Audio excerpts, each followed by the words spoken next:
E pode dormir tranquilo, porque Deus trabalha em favor daquele que nele espera. Às vezes a espera pode demorar, mas não desfaleça. Continua esperando, porque Ele é poderoso para fazer muito mais daquilo que nós pedimos ou pensamos. Eu desejo compartilhar com os irmãos uma porção da palavra de Deus. Se encontra no livro de João.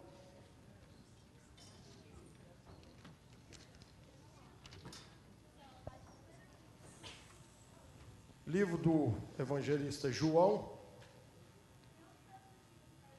capítulo 4.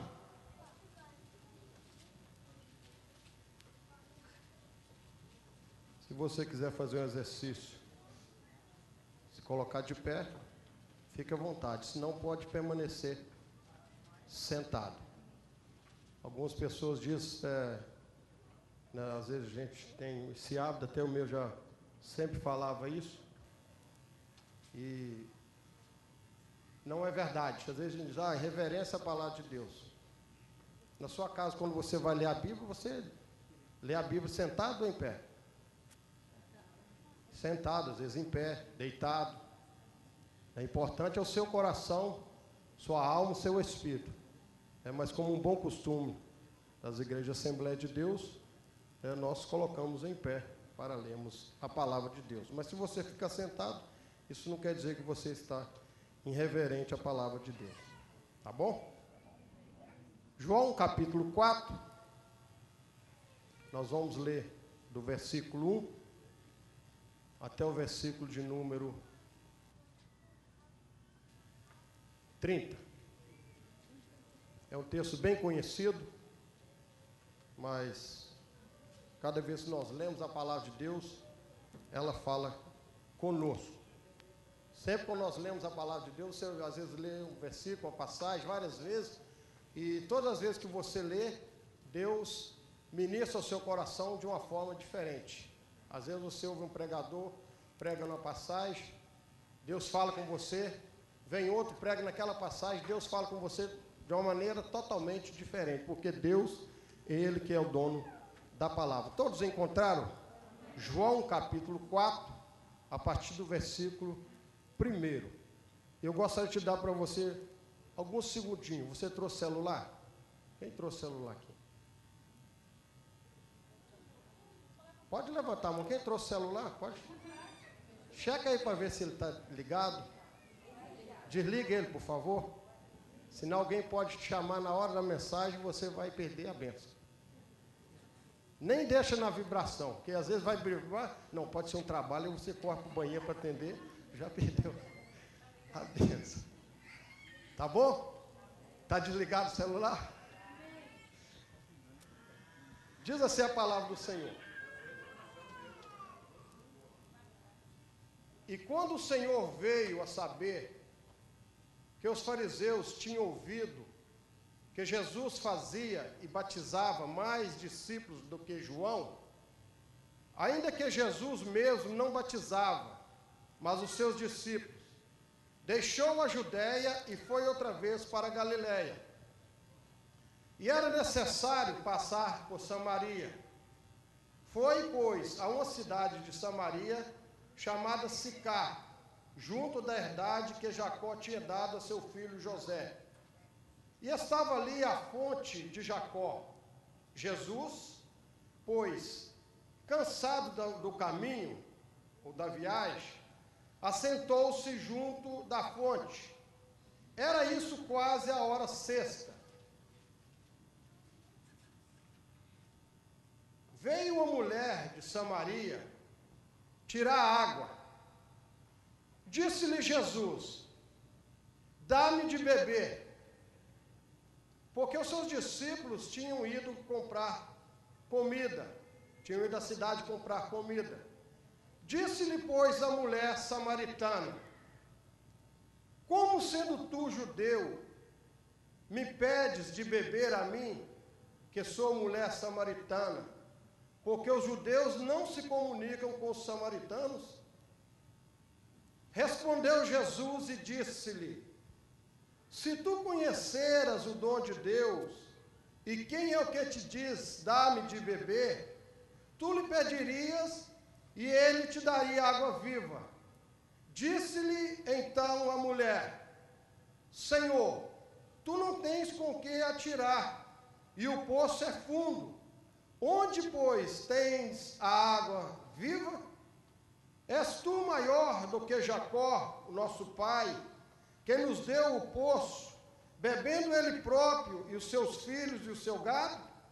Jesus respondeu e lhe disse-lhe: qualquer que beber desta água tornará a ter sede, mas aquele que beber da água que eu lhe der, nunca terá sede, porque a água que eu lhe der se fará nele uma fonte de água a jorrar para a vida eterna. Disse-lhe a mulher: Senhor, dá-me desta água, para que eu não mais tenha sede e não venha aqui tirá-la. Disse-lhe Jesus: vai, chama o teu marido e vem cá. Ao que a mulher respondeu e disse-lhe: não tenho marido. Disse-lhe Jesus: disseste bem, não tenho marido, porque tiveste 5 maridos, e o que agora tens não é teu marido. Isso disseste com verdade. Disse-lhe a mulher: Senhor, vejo que és profeta. Nossos pais adoraram neste monte, e vós dizeis que é em Jerusalém o lugar onde se deve adorar. Disse-lhe Jesus: mulher, crê-me que a hora vem em que nem neste monte, nem em Jerusalém adorareis o Pai. Vós adorais o que não sabeis, nós adoramos o que sabemos, porque a salvação vem dos judeus. Mas a hora vem, e agora é, em que os verdadeiros adoradores adorarão o Pai em espírito e em verdade, porque o Pai procura tais que assim o adorem. Deus é espírito, e importa que os que o adoram em espírito e em verdade. A mulher disse-lhe: eu sei que o Messias, que se chama o Cristo, vem. Quando ele vier, nos anunciará tudo. Jesus disse-lhe: eu o sou, eu falo contigo. E nisto vieram os seus discípulos e se maravilharam de que estivesse falando com uma mulher. Todavia nenhum lhe disse: que perguntas? Ou por que falas com ela? Deixou, pois, a mulher o seu cântaro e foi à cidade, e disse àqueles homens: vinde e vede, um homem que me disse tudo quanto tenho feito. Porventura não é este o Cristo? Saíram, pois, da cidade e foram ter com ele. Os irmãos podem tomar os vossos assentos.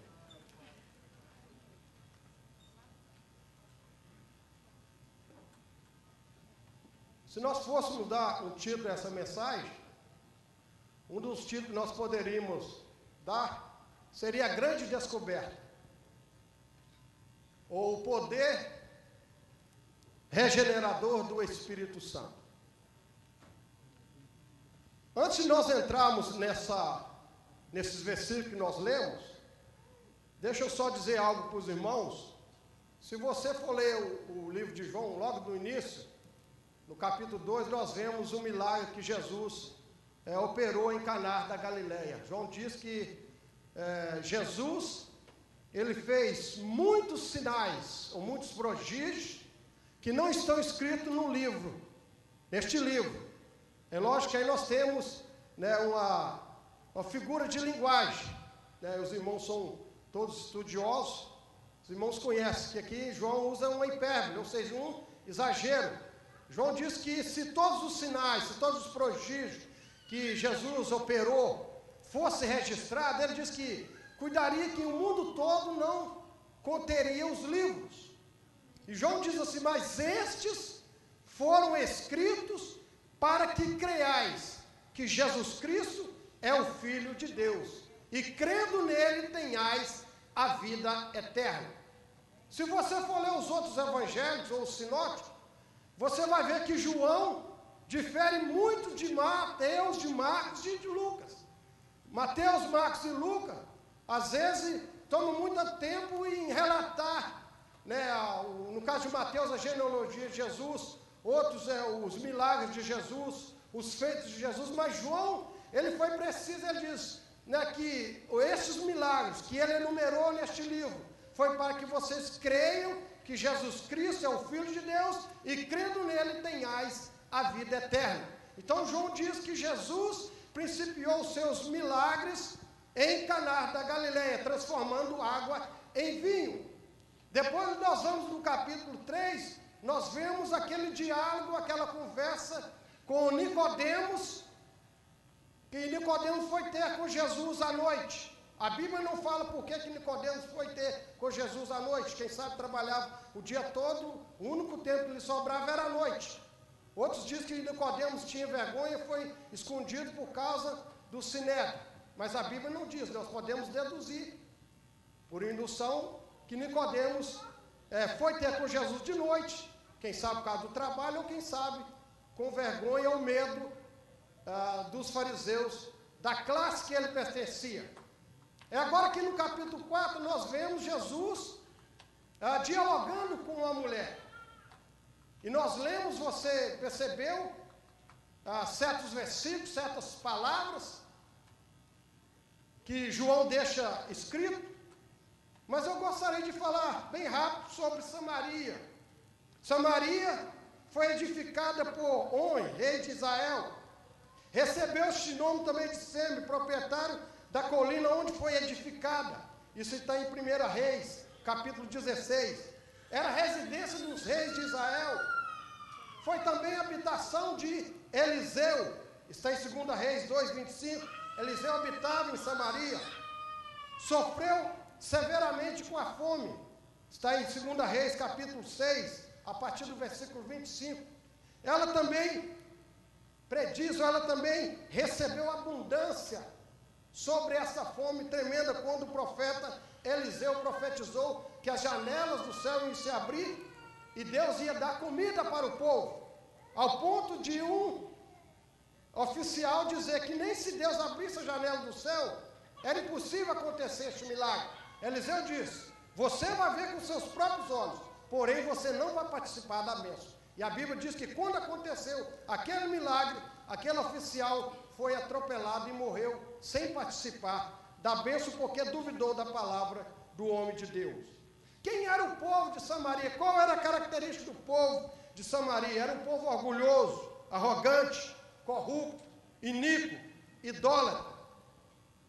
Se você for ler o capítulo, os livros de Reis, 1º e 2 Reis, 1º e 2 Crônicas, que é uma repetição dos livros de Reis, mas precisamente no capítulo 17, você pode ler na sua casa, que o rei Salmanasé, rei da Síria, devido à idolatria, devido ao pecado do povo de Samaria, devido ao pecado da tribo do norte, ou seja, Israel, que os irmãos já estudaram, os irmãos já ouviram falar que o povo de Deus foi dividido em dois povos, o reino do sul, com a capital em Jerusalém, Judá, e o reino do norte, que era chamado de Israel, com a capital em Samaria. Mas o povo de Samaria, o reino do norte, Israel, fez o que parecia mal aos olhos do Senhor. E Deus então deu tempo para eles se arrependerem, eles não se arrependeram. Deus então traz o rei da Síria, Salmanasé, aproximadamente 722 a.C., invade Samaria e leva cativo, transporta o povo, a tribo de Israel, para a Síria. Para quê? Fazer com que eles perdessem a sua identidade. E trouxe, então, a Bíblia diz que ele trouxe gente da sua terra e povoou Samaria, junto com os remanescentes que ali ficaram. E a Bíblia diz que o povo então começou a adorar a Deus de forma errada. Aí Deus então manda leões para comer os povos, para matar as pessoas, e a notícia chegou até o rei. E o rei então manda trazer sacerdotes que foram da tribo de Israel, de volta lá para Samaria, para ensinar o povo a adorar o Deus da terra. E aí então começa essa rixa. Aí então começa esse preconceito racial entre judeus e samaritanos. É por isso que a mulher de Samaria, ela disse: você sendo judeu, pede a mim, que sou mulher samaritana, de beber. Você não sabe que os samaritanos não se comunicam com os judeus? E a gente vê nas páginas da Bíblia sempre o preconceito contra os samaritanos. Se você for ler a parábola do bom samaritano, Lucas, eu creio que é Lucas 17, Jesus conta uma parábola para os fariseus, para os judeus. Veja, irmão, o grau do preconceito, o grau do racismo. Jesus conta a parábola daquele homem que descia de Jerusalém e sofreu nas mãos dos salteadores. Vem também, descendo de Jerusalém, o sacerdote. Depois veio o levita e ninguém ajudou aquele homem. E Jesus diz que, vindo um samaritano, ajudou aquele homem que estava ferido, meio morto no caminho. E Jesus pergunta para eles: qual dos três usou de misericórdia com este homem? Se o irmão for ler, está escrito lá. Eles não falaram o samaritano. Na sua Bíblia está escrito? Não, isso é aquele que usou de misericórdia com ele. Então havia esse preconceito, havia essa rixa, havia essa distinção racial. Nós vemos outras passagens quando Jesus cura aqueles 10 leprosos. Só um que veio agradecer, era samaritano. Então Jesus ele veio para quebrar todas as barreiras etnias, todas as etnias, todo o preconceito racial.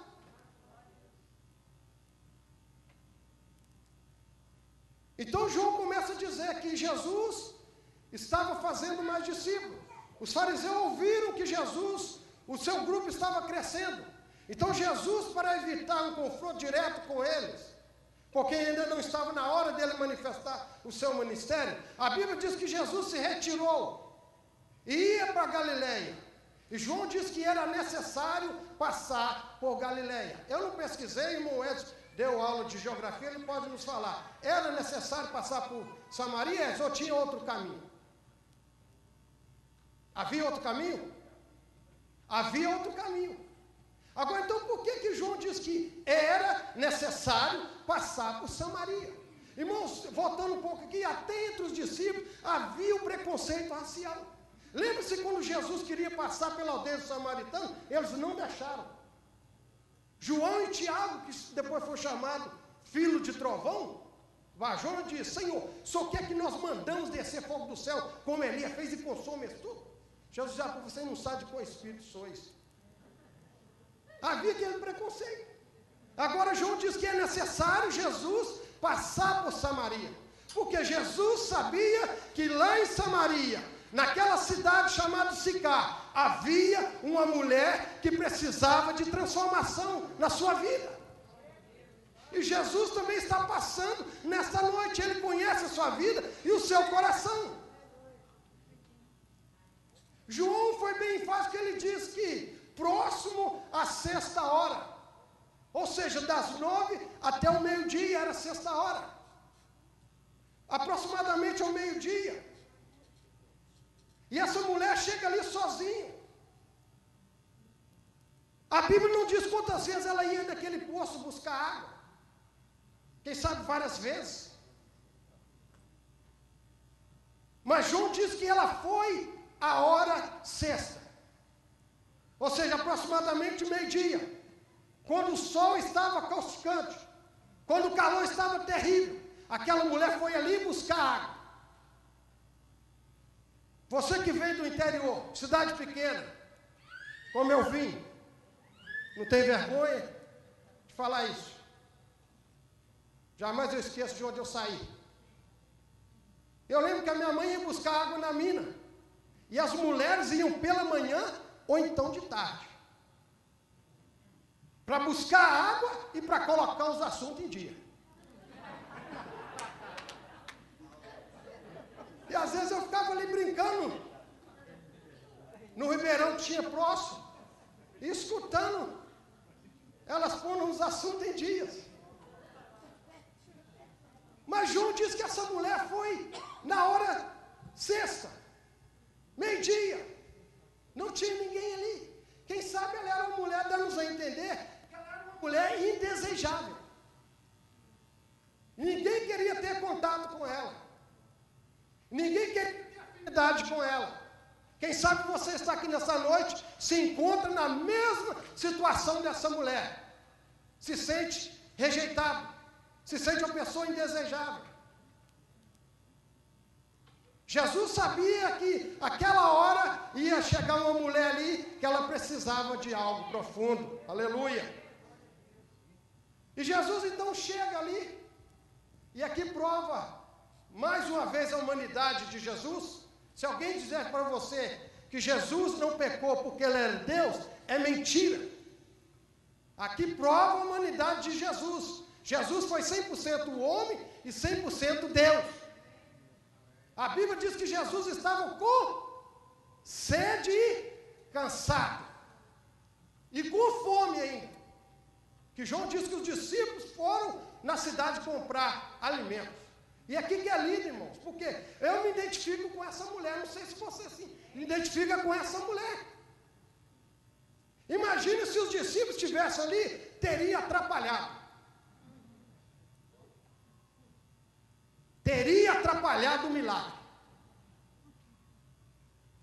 A mulher chega ao poço. Jesus está ali, com licença, sentado, cansado, com fome. E a mulher chega com o seu cântaro. E Jesus então começa a dialogar com a mulher. Veja o Deus que você serve. Veja o Jesus que você tem. Não faz acepção de pessoas. Por isso que Pedro, quando foi lá na casa de Cornélio, quando ele teve que se explicar no concílio, na Assembleia Geral em Jerusalém, por que ele tinha entrado na casa de um gentio, e não era permitido um judeu entrar na casa de um gentio, ou seja, aquele que não é descendência israelita, muito menos sentar para comer. Pedro teve que dar uma explicação. E Pedro então falou: olha, hoje eu vejo que Deus não faz acepção de pessoas, porque sobre eles descer o Espírito Santo como sobre nós no dia de Pentecostes.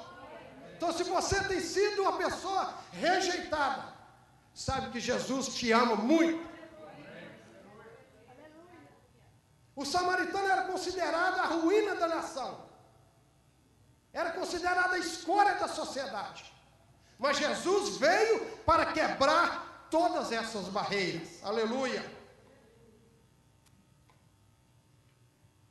Então Jesus fala para a mulher: mulher, dá-me de beber. A primeira lição que eu aprendo aqui nessas palavras de Jesus, quando Jesus disse para a mulher: dá-me de beber. Jesus queria levantar a estima daquela mulher. Jesus queria levantar a moral daquela mulher. As outras mulheres evitavam ir tal hora para não encontrar com ela. Não sei se você tem alguém na sua vida que você às vezes evita certo lugar para não encontrar aquela pessoa. Mas se você age assim, Deus pode mudar o seu coração e tirar todo esse seu preconceito nesta noite. Jesus diz: então, mulher, dá-me de beber. A mulher responde: eu sou samaritano e você é judeu e me pede de beber. Você não sabe que no samaritano nós não nos comunicamos? Nós não nos damos bem? Jesus derruba aqui 4 barreiras para começar a sua conversa. A primeira barreira que Jesus derrubou foi a barreira do sexo. A mulher, vocês que são mulheres, levanta a mão e dão glória a Deus bem forte, que vocês não nasceram naquela época. A mulher era o que? Objeto. Havia até escola, que se a mulher queimasse a a sopa, o feijão, o marido mandava embora. Você já pensou? Se a mulher falasse alto com o pai do marido, podia mandar embora. Ou se ele achasse algum defeito, podia mandar embora. Jesus mexe exatamente na ferida dessa mulher. A alma dessa mulher estava angustiada. A alma dessa mulher estava aflita. Ela precisava desesperadamente de paz. Ela precisava desesperadamente de sentir alguém na vida. E foi isso que Jesus fez. Nós não éramos nada na vida, mas quando Jesus entrou na nossa vida, Ele nos deu sentido de vida, aleluia. Você pode glorificar Ele por isso?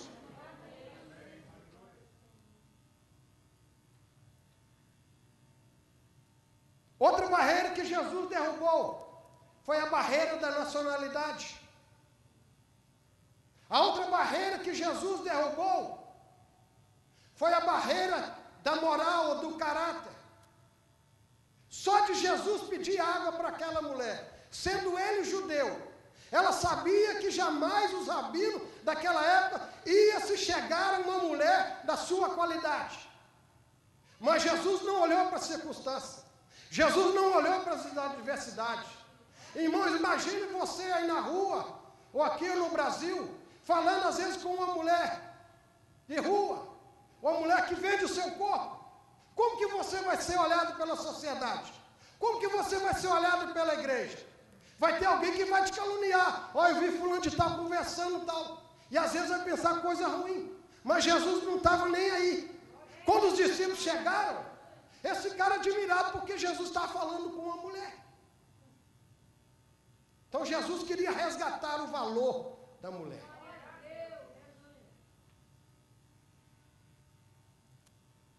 A outra barreira que Jesus derrubou foi a barreira da ignorância. A mulher diz assim: és tu maior do que Jacó, nosso pai, quem nos deu do poço, bebendo ele próprio, e os seus filhos, e o seu gado? Irmãos, imagina que grande descoberta. E hoje, se você for na internet, você vai ver as grandes descobertas que a humanidade tem feito. Exemplo lá no Brasil, do pré-sal. Se você vai para a medicina, as descobertas são grandes. Se você vai para a ciência, também é grande. São muitas as descobertas, mas a descoberta dessa mulher foi a maior descoberta de todas as épocas. Ela descobriu a fonte da água viva. Irmãos, ela estava ali, um passo da fonte da água viva, e não sabia quem era. Eu estava lendo algo, eu achei interessante. O rio Amazonas, quando ele deságua no oceano, ele entra com tanta força que é possível você encontrar água doce, distância longe da praia. E certo navio estava ali então flutuando, navegando por ali, e não tinha água potável. Passava outro navio e fez sinal para que desse água. Eles disseram: desce os baldes que o oceano é água doce. E eles levaram muito tempo para acreditar que era água doce, até que desceram os baldes. E nós estamos cercados de todos os lados por Deus, vivemos em Deus, nos movemos em Deus, e mesmo assim levamos tempo para acreditar que Deus está ao nosso redor. Desça o balde nessa noite, irmão. Assim como Jesus abriu os olhos dessa mulher samaritana, para que ela enxergasse a fonte de água viva, Ele pode também abrir os seus olhos. Ele pode abrir os meus olhos, para que nós possamos encontrar a fonte de água viva. Se você precisa de descanso, Ele é a fonte do refrigério. Não é isso que Jesus diz: vinde a mim, todos que estáis cansados e sobrecarregados, e eu vos aliviarei. Jesus Cristo quer dar alívio para o seu coração nesta noite, meu amigo, aleluia. Se você está enfermo, Ele é a fonte da cura para o seu corpo. Se você está desesperado, Ele é a fonte da esperança para a sua alma, para o seu coração, aleluia. Então Jesus segue o diálogo. Jesus então fala no versículo 23. Jesus respondeu e disse: qualquer que beber desta água, tornará a ter sede. Talvez você que está aqui, ou na internet, não sei se esse culto está sendo transmitido ao vivo, mas se não estiver, durante a semana você vai ver este culto. Talvez você está com sede de paz. Jesus Cristo é o príncipe da paz. Talvez você tenha sede de salvação. Jesus Cristo é o único Salvador. Por isso que João diz que Deus amou o mundo de tal maneira que deu seu Filho unigênito para que todo aquele que nele crê não pereça, mas tenha a vida eterna. Irmão, se nós pudéssemos encontrar com essa mulher, eu fico imaginando a alegria dela. Ela foi ali buscar uma água, que era uma coisa repetitiva, todo dia tinha que ir ali, mas esse dia foi especial para ela. E ela jamais esqueceu desse dia. Jesus disse então: qualquer que bebe dessa água, tornará a ter sede. Mas aquele que beber da água que eu lhe der, nunca terá sede, porque a água que eu lhe der, se fará nele uma fonte de água que jorra para a vida eterna. Disse-lhe a mulher: Senhor, dá-me dessa água, para que não mais tenha sede e não venha aqui tirar. Então, no momento que você bebe da fonte da água viva, que é Jesus Cristo de Nazaré, por isso que ele mesmo disse neste mesmo livro de João, capítulo 7, versículo 37, quando estava ali a festa em Jerusalém, a festa da Páscoa, João diz que no último dia, o grande dia da festa, Jesus põe-se em pé e diz: quem tem sede, vem a mim e beba. Jesus está fazendo também um convite para você nesta hora. Se você tem sede de paz, venha a Jesus. Se você tem sede de perdão dos seus pecados, venha a Jesus Cristo. Porque só Ele pode perdoar os nossos pecados. Jesus então diz assim: vai, chama o teu marido e vem cá. Jesus mexeu na ferida da mulher. Ela fala a verdade: Senhor, não tenho marido. Jesus diz: disseste bem, porque você teve 5 maridos e o que agora tem não é teu. Essa mulher, irmãos, era humilhada. Será que as outras mulheres vinham para a cidade e riam dela? Caçoavam dela? Zombavam dela? Porque naquela época, na cultura judaica e samaritana, só o homem podia dar o divórcio para a mulher.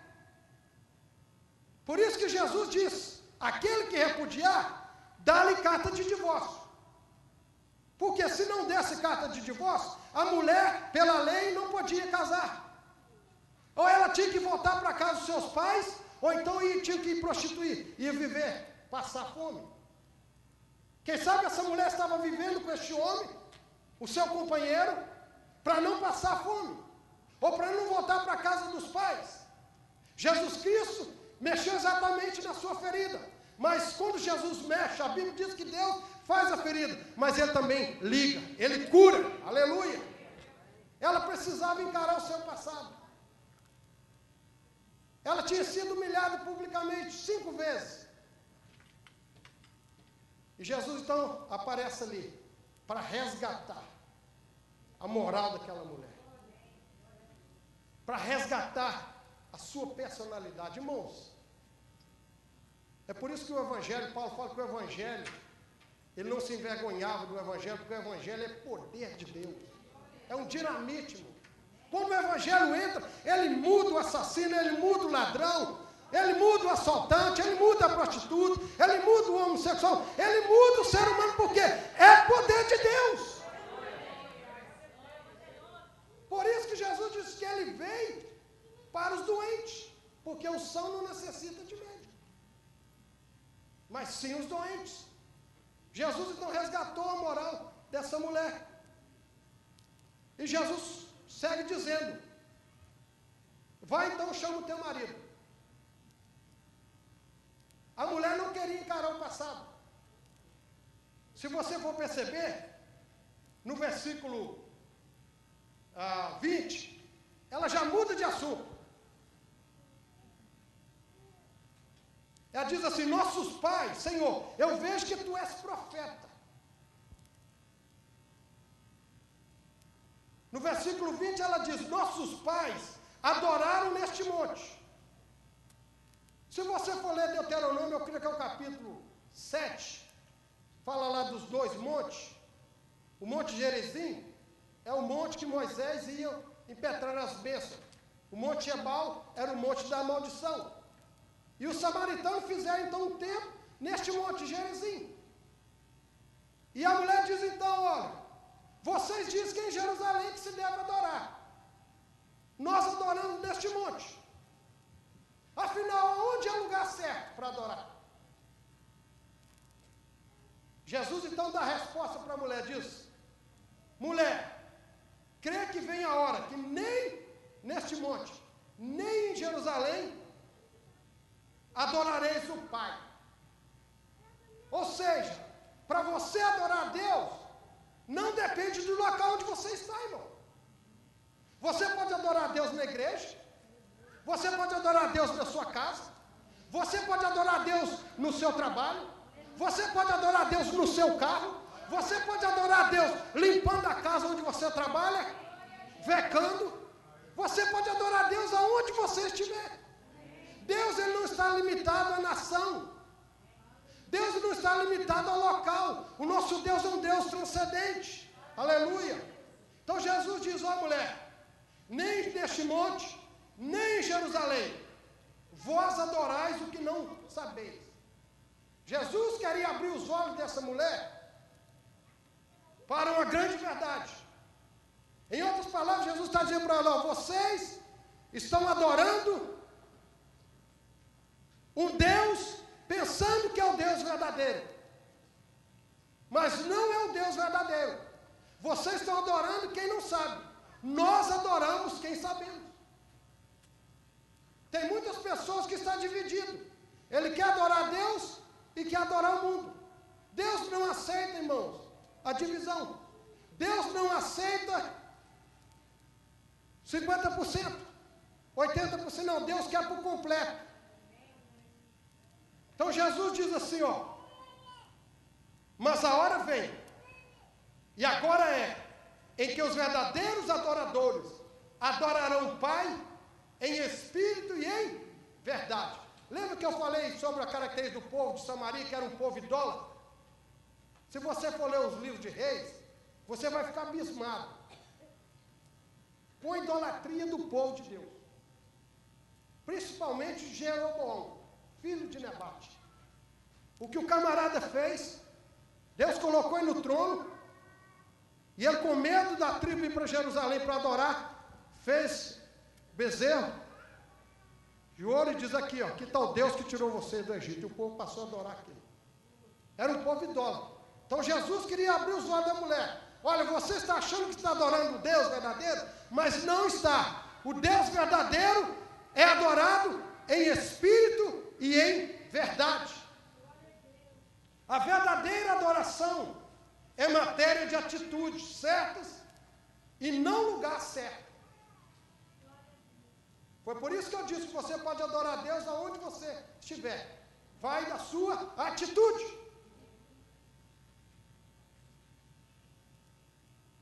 Que às vezes nós estamos cantando: ah, irmão, como é precioso, irmão, estar bem junto a ti. Deus está olhando lá de bom, meu. Não sabe que eu vejo o coração dele. É só do lá para fora. Mas eu estou cantando: irmão, como é precioso, irmão, estar bem junto a ti. Junto.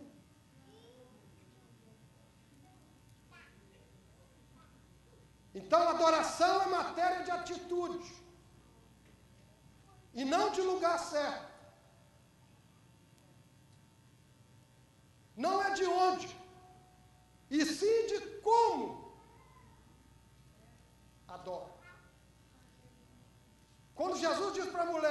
Os verdadeiros adoradores adorarão o Pai em espírito e em verdade. Quer dizer que pode haver, no meio da cristandade, falsos adoradores. Jesus diz que os verdadeiros adoradores adorarão o Pai em espírito e em verdade. Irmãos, Deus não pode receber o meu louvor se eu tiver com amargura e ódio de você.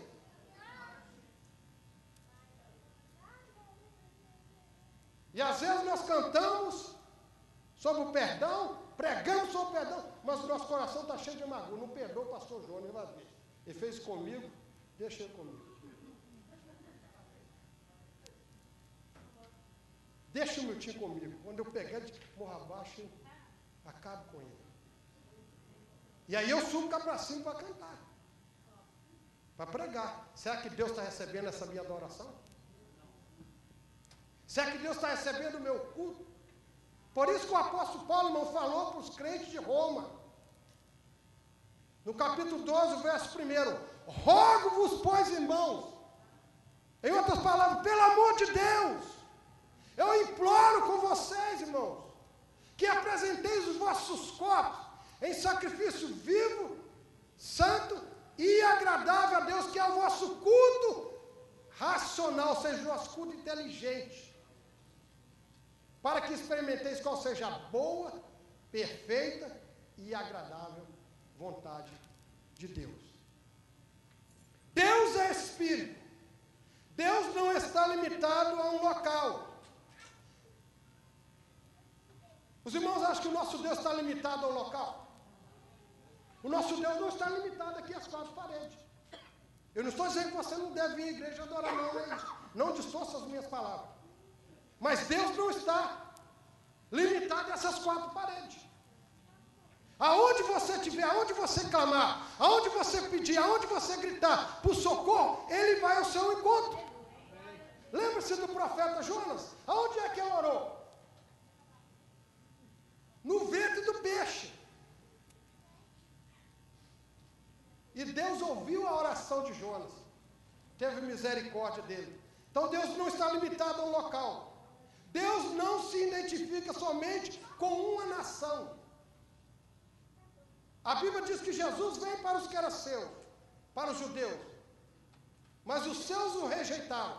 Mas a todos quanto o receberam, deu-lhes o poder, ou seja, deu-lhes o direito de ser chamado filho de Deus, a saber, aos que creem no seu nome. Então Deus ele não faz distinção de pessoa. Às vezes nós fazemos. Todo o universo lhe pertence. Ele está presente em toda parte. Não é isso que o patriarca Jó disse? Não é isso que o Salmo 139 fala? Se eu fizer a minha cama nas profundidades da terra, ali o Senhor está. Deus está presente. Deus está em toda parte. O profeta Isaías diz que Deus está sentado sobre o globo da terra. Imagine, irmão. Deus sentado sobre o globo da terra. A Bíblia diz que os olhos do Senhor estão sobre os fiéis da terra. Ele está contemplando, ele está vendo. O adora em espírito e em verdade. No culto genuíno, não só a fé está presente, mas também os fatos. Verdade significa que devemos adorar o Deus certo. É isso que Jesus ensinou para aquela mulher. Você acha que está adorando o Deus certo, mas você não está adorando o Deus certo. Verdade significa adorar o Deus certo. O Deus revelado na Bíblia por meio de Jesus Cristo.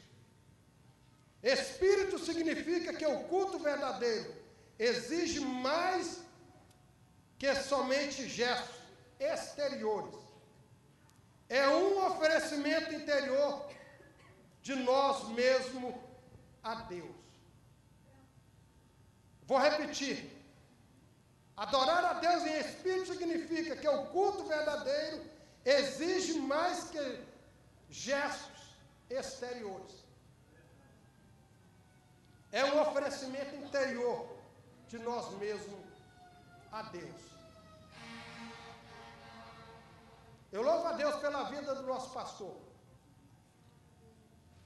Porque hoje em dia a gente vê certas reuniões, eu não sei se Jesus está lá, não. Parece que Jesus ficou do lado de fora. Aqui você não vai entrar. Porque às vezes o que acontece nas reuniões não tem nada a ver com o culto verdadeiro.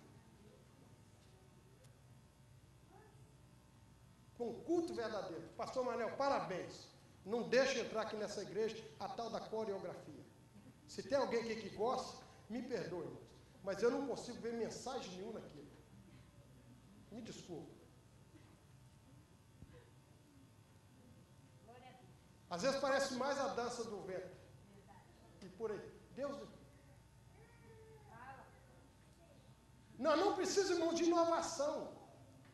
Nós não precisamos trazer fogo estranho para Deus receber o nosso culto, não.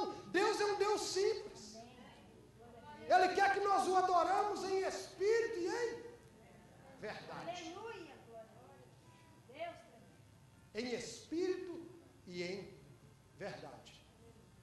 E nós vemos que essa mulher, depois que ela descobriu Jesus Cristo, a fonte da água viva, olha que transformação, irmãos.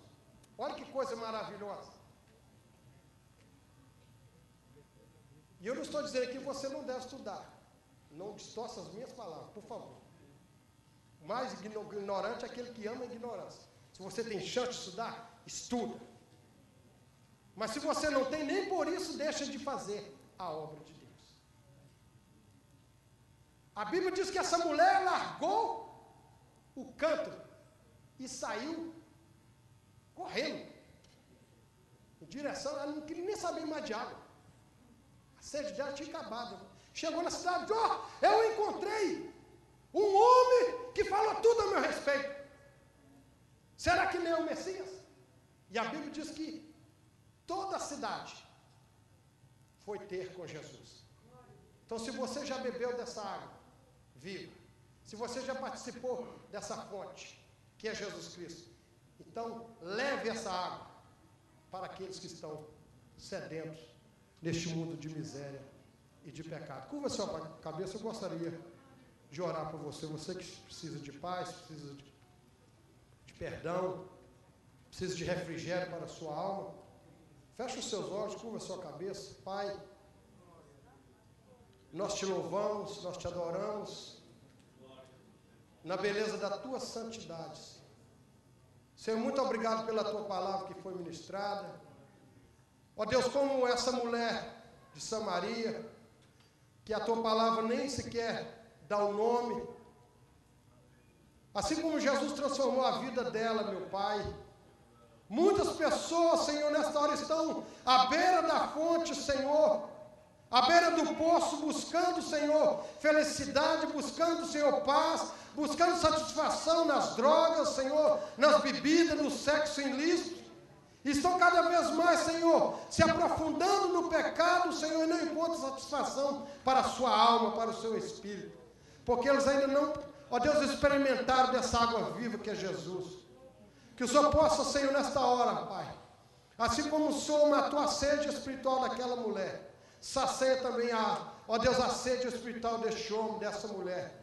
Perdoa os seus pecados, traz refrigério para a sua alma, traz libertação, Senhor, traz sossego, Senhor, traz bonança da sua vida. Em nome de Jesus Cristo, Senhor, eu peço e te agradeço, em nome de Jesus. Amém. Que Deus possa vos abençoar. Eu passo a palavra para o nosso pastor.